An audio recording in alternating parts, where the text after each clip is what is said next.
അയാളെ തേടിപ്പിടിച്ച് ഇതിനുത്തരം പറയിക്കാതെ എനിക്ക് മറ്റൊന്നിനെ കുറിച്ചും ചിന്തിക്കാൻ പോലും കഴിയില്ല. എന്റെ ജീവിതത്തില് ഇനി 2 ലക്ഷ്യങ്ങളേ ഉള്ളൂ.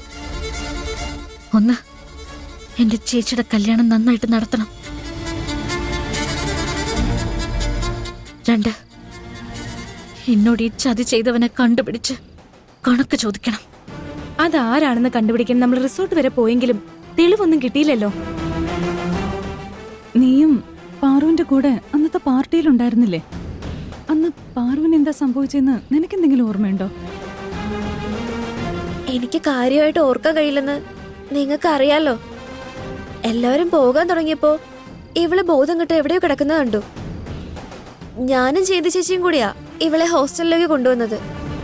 എനിക്ക് അത്രേ ഓർമ്മയുള്ളൂ. നിനക്കെങ്കിലും എന്തെങ്കിലും പറഞ്ഞു എന്ന് സഹായിക്കാൻ പറ്റുമെന്നാ ഞങ്ങൾ കരുതിയത്. ആ CCTV വീഡിയോ ആണെങ്കിൽ കൈവിട്ടുപോയി.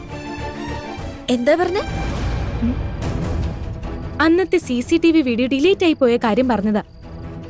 ആ വീഡിയോ ഇപ്പൊ ഓർമ്മ വന്നു. വീഡിയോ ഉണ്ട്.